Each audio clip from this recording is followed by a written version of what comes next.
प्रिय दर्शकों, कल हमने पार्ट 1 बनाया था।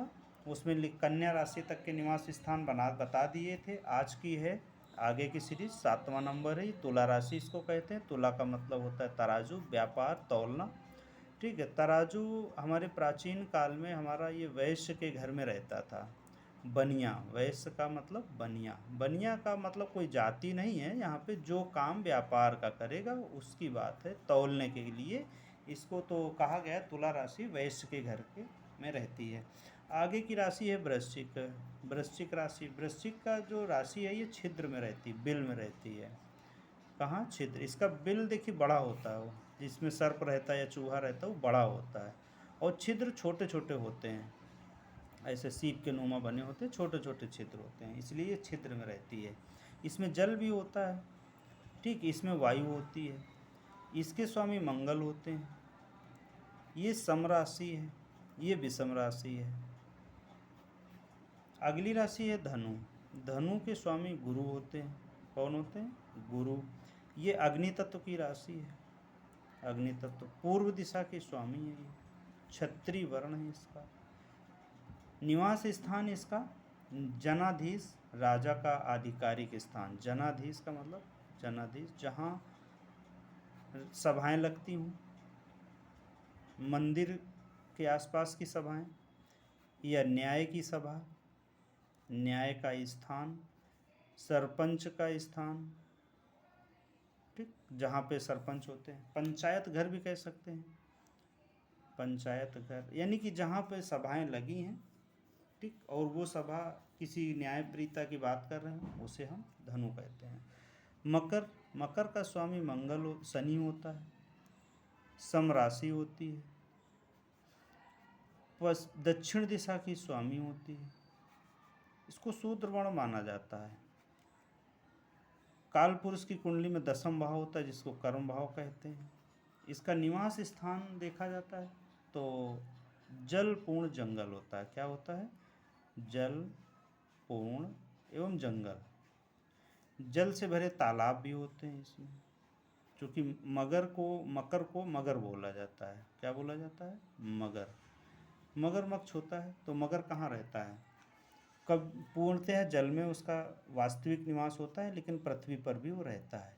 यानी कि 70% जल उसको चाहिए, 30% पृथ्वी चाहिए, बल्कि 80% जल चाहिए और 20% उसको पृथ्वी चाहिए। इसलिए जंगल भी लिया गया, क्योंकि जंगल एक आड़ होती है ना, वहाँ मनुष्य नहीं जाते हैं। तीसरी राशि है आपकी कुंभ। कुंभ के भी राशि स्वामी शनि होते हैं। ये वायु तत्व है। कुंभ का मतलब होता है खाली घड़ा। कुंभ का मतलब खाली घड़ा। और वायु क्यों लिया गया? क्योंकि एक व्यक्ति इसको पकड़े हुए खड़ा है ऐसे करके, तो इतनी ऊंचाई हो गई। ये ऊंचाई की भी राशि होती है। कैसी होती है? ऊंचाई की राशि होती है। इसका स्थान होता है, देखा जाता है, कुम्हारों की जगह, जहाँ पे मिट्टी के बर्तन बनते हैं। मिट्टी के बर्तन बनते हैं, वहाँ पे इसको निवास दिया गया। क्यों? ये कुंभकार जो हुआ करते हैं वो मिट्टी के घड़े बनाते हैं, इसका नाम ही रखा गया कुंभ। कुंभ का अर्थ होता है घड़ा। तो कुंभकार जिसने इसका निर्माण किया, उसके घर में इसका निवास मान लिया गया। ठीक। अगली राशि है मीन। मीन राशि सभी जानते हैं। मीन का मतलब होता है मछली। तो मछली स्वाभाविक रूप से कहाँ रहती है? जल में रहती है। ये 100% जल में ही रहती है, ये पृथ्वी पे नहीं रहती है। पृथ्वी में जल होता है, परंतु ये जल में ही रहती है। ठीक। उत्तर दिशा की स्वामी होती है, इसकी उत्तर दिशा होती है। इसके स्वामी गुरु होते हैं। ब्राह्मण वर्ण होती है ये। ठीक। तो इसको कहाँ निवास माना गया? जल। और चंचल है ये, चलायमान है ये, चंचल है। तो सम राशि सौम्य है, लेकिन चलायमान राशि है। ये सबसे ज़्यादा चलायमान राशि है। और डुअल साइन की भी होती है। एक चीज़ और भी होती है ना, जो जैसे हम चर, स्थिर और द्विस्वभाव में देखते हैं, तो चर राशियाँ भी चलायमान होती हैं, स्थिर फिक्स होती हैं। डुअल भी द्विस्वभाव की होती है, इनको भी चलायमान माना जाता है।